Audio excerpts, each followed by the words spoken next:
There are two buzzwords that we use in the financial technology world, and they're not complicated. The first one is embedded finance, meaning that you take finance and you take money and you take it and put it wherever you are. In other words, if you're online or you're doing something with one of the apps, that ability to access your funds and move money is there with you. So embedded finance, meaning that your money is always next to you and with you.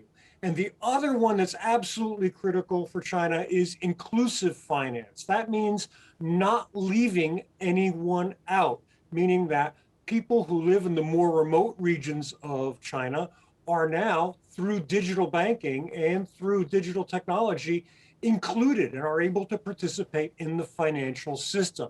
So lots of changes in China, but they come down to two real critical words, and they are embedded finance and inclusive finance. So China has gone full speed ahead with this, but what about the rest of the world financially? You're in Shanghai, it's a financial hub in China. What about the City of London? What about New York? How are they faring with FinTech? All of them are doing okay, but frankly, China is years beyond. So let's just think about where China is. China has two wonderful payment platforms called Alipay and WeChat Pay. And they're the first generation of digital payment in China, of course, beyond credit cards or debit cards, which were around before. And now China is moving to the next generation, and that is the central bank digital currency. And it's been working on it for about 7 years.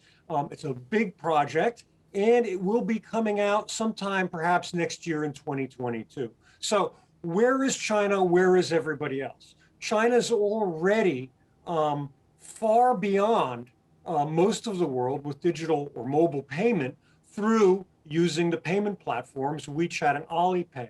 And now it's really leaping ahead with the central bank digital currency, and it's actually inspiring other countries to actually build their own central bank digital currencies.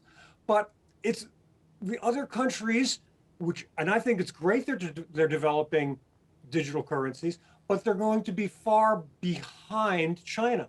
China started this project 7 years ago and has years of experience with digitizing payment. So probably when you look at the US or Europe, I would say they're actually a decade behind China in digital currency and using digital services, digital financial services. What about, Richard, what about Chinese banks? Are they proving resilient to the FinTech revolution? Oh, absolutely. Look, the concept that FinTech will somehow destroy the banking system is an overstatement by many. Look, there is no question that the banks in China were impacted by the success of WeChat and Alipay, the payment platforms. But now with the digital currency, they too will have the ability to make immediate digital payments, and the banks are innovating. So what you see in the China banking system is this tremendous focus on innovation.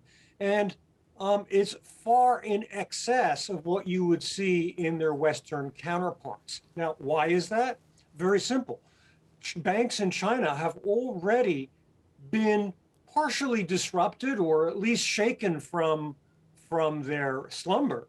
And they are now very active in digital because the digital platforms came along and fundamentally changed financial technology and how we use money in China. So they've had to adapt and they've had to change. Tell me more about this rush, this haste to digitize our finances. And are there pitfalls or dangers along the way of digitalization? Look, the People's Bank of China has been researching how to develop a central bank digital currency for 7 years, and they're already now on at least 6 or 8 months worth of trials. And the big worry that they have is not that they can't launch a digital currency. Of course they can. The real issue is, who do you leave behind?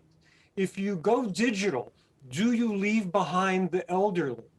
Do you leave behind poor people who may not be able to buy a smartphone or a device? So the real question is financial inclusion, and how do you make not just a digital currency, but how do you design, and this is what the PBOC has been very good at. The PBOC has designed special smart cards that are small and they have a thumbprint reader, and they're designed for people who don't have a smartphone to be able to use and access digital currency. So going forward and going digital and going into the future is a wonderful thing, but you have to make sure you don't leave people behind. And that takes a lot of thoughtfulness and a lot of time. And the PBOC has really been doing a commendable job with that. Given, Richard, that China is still developing its digital yuan, is it difficult to know what impact it will have on the position of the dollar? I mean, what would be your financial guess of the impact on the dollar and on currencies elsewhere in the world? Look, that's a primary question that everybody wants to know.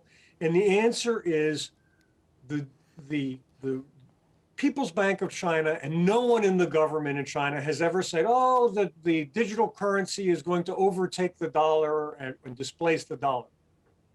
What they have said clearly is that they do hope that more people will actually use the digital RMB, potentially in offshore trade, and that China might be able to reduce its dependence on the dollar by a small amount by using the digital RMB.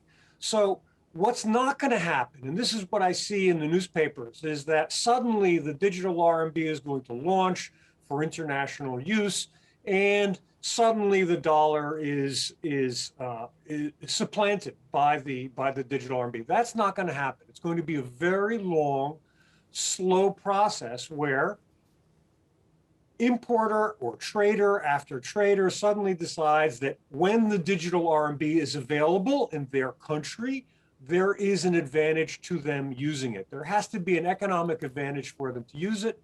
So eventually, I do believe the digital RMB or digital yuan can help China reduce its dependence on dollar. Richard Turrin, author of Cashless, China's Digital Currency Revolution. Many thanks for joining us here on The Agenda. Absolutely a pleasure. Thank you for having me.